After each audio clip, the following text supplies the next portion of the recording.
네, 안녕하십니까. 반갑습니다. 원해는 TV입니다. 새만금 주간별 뉴스 진행하도록 하겠습니다. 새만금 3개 시군 통합시대에 열어야 본격적인 새만금 투자 수요가 생기기 전에 정부가 의지를 갖고 나서 특별행정구역 논의를 시작해야 합니다. 땅 분쟁을 조속히 매듭짓기 위해서는 결국에는 새만금 사업이 국가가 주도해 나가야 할 국책 사업이라는 점을 명확히 해야 하는 것이죠. 전문가들 사이에서는 새만금 통합특별시를 만들어서 새만금 인근 지방자치단체 간 갈등을 손봐야 한다는 의견이 나오고 있는데요. 세종특별자치시나 제주특별자치도와 같은 특별행정구역을 만들면 이와 같은 다툼을 방지할 수 있습니다. 남궁근 새만금 정책포럼 위원장은 새만금 특별행정구역을 지정해야 한다는 의제는 이미 오랜 시간 동안 여러 차례 논의됐던 주제다라면서 새만금 행정구역을 쪼개면 투자유치 단계에서부터 입주 후 불편함을 초래함은 물론 끊임없이 지역 간 논쟁거리가 될 수 있다라고 하는 우려가 있습니다. 역대 정권의 외면 속의 환경단체 압박과 지방자치단체의 관할권 문제 등 논란이 지속적으로 불거지면서 새만금은 가다사다를 반복해왔습니다. 장밋빛 공약처럼 매년 1조 원씩 꾸준한 투자가 진행됐더라면 진작 끝났어야 할 개발은 연간 1,000억 원에서 2,000억 원씩 지지부진하게 진행되어 왔습니다. 역설적으로 이명박 전 대통령이 임기 내 20조 원이 넘는 4대강 사업을 끝마쳤듯 개발 사업에 대통령의 의중이 실리면 사업은 속도를 낼 수가 있는 것입니다. 실제 문재인 대통령 국정과제 새만금 개발 가속화가 담기면서 새만금 내부 개발 속도는 눈에 띄게 달라졌는데요. 결국에는 국책 사업에 맞게 행정구역 획정 문제에도 대통령의 의지가 가장 중요한 셈인 것이죠. 전문가들은 의사결정 기구인 새만금위원회를 국무총리 산하에서 대통령 직속으로 격상시키고 대통령이 직접 이를 챙기도록 해야 한다라고 하는 주장도 있습니다. 홍준영 중앙대 교수는 현재 새만금은 땅이 제대로 매립이 안 돼 주소조차 부여할 수 없는 상황이다 라고 하면서 이런 상황에서 인근 3개 시군이 모두 자기 땅이라고 주장하고 주무부처 역시 미온적으로 이에 대응했다라고 설명을 하였는데요. 이어서 장기적으로 볼 때 세계 시군이 통합하는 방향으로 나가야 한다라며 단기적으로 이것이 어려울 경우에는 1단계로는 새만금 개발청에도 도시정 행정을 수행하는 지자체 기능을 이관하는 안을 고려해야 한다라고 조언을 하였습니다. 전라북도 입장에서는 호기를 만난 만큼 대통령을 중심으로 하는 중앙정부 의지를 특별행정구역 공론화에 활용해야 한다. 다만 전라북도나 새만금 개발청 입장에서 군산, 김제, 부안과의 관계를 보려하지 않을 수 없는 만큼 선뜻 나서기가 어려운 것은 현실입니다. 때문에 국회의원이나 지방의원 등 정치권이 앞장서 목소리를 내고 사회적 공감대를 형성할 수 있는 민관 합동 거버넌스를 구축해 정부와 정치권 주도의 행정구역 개편 논의에 나서야 한다는 지적입니다.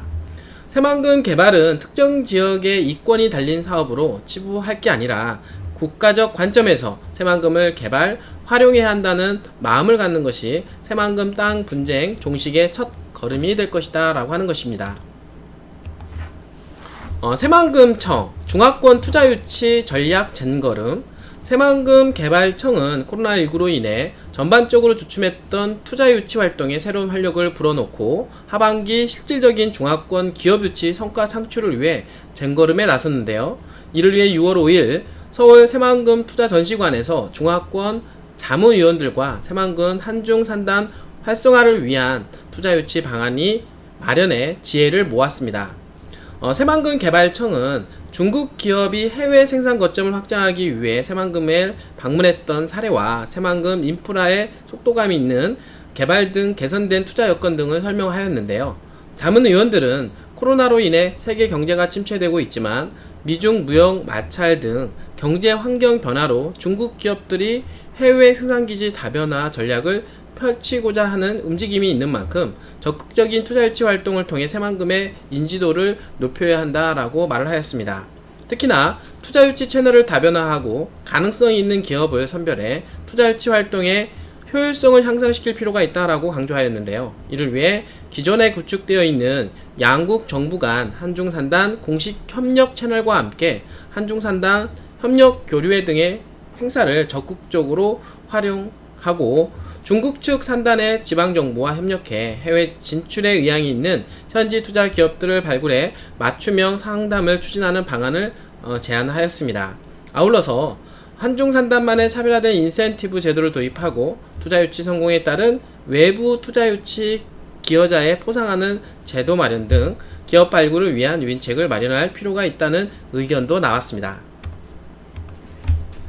새만금 개발청과 그 자문위원들은 그 올 하반기에 예정된 시진핑 주석의 방안을 국내에 중국 내 새만금의 인지도 향상을 위한 홍보의 계기로 활용해야 한다는 의견을 다 모았는데요. 새만금 개발청 이용욱 개발전략국장은 코로나19로 인해 상반기에 이어 하반기 투자 유치 활동에도 어려움이 예상되지만 미중 무역 막찰, 한국 FTA 환경, 한국 제조 프리미엄 등이 중국 기업의 한국 투자를 늘릴 기회 요소가 있는 만큼 다각적인 방안을 모색해 투자 유치와 한중 산단 활성화에 힘쓰겠다라고 밝혔습니다.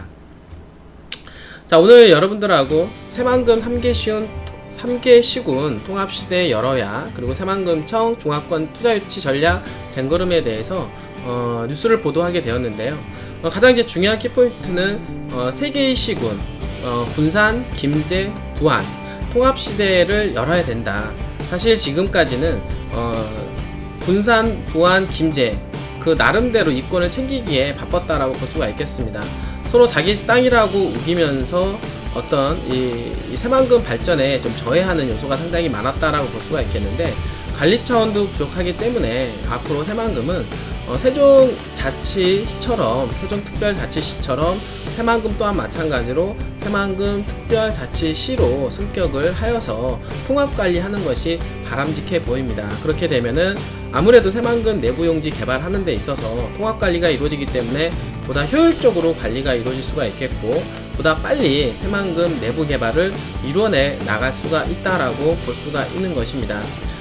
새만금은 지금도 개발이 빨리 진행이 되고 있습니다. 앞으로는 더욱더 대한민국의 미래상을 보여줄 수가 있을 것 같은데요. 지금 경기가 많이 어렵다고 합니다. 경기 침체의 늪을 벗어나기 위해서는 새만금이 더욱더 집중적으로 개발이 되어서 대한민국 경제의 마중물이 되어야 되지 않을까요? 여러분들 오늘도 끝까지 시청해주신 여러분들 진심으로 감사드립니다.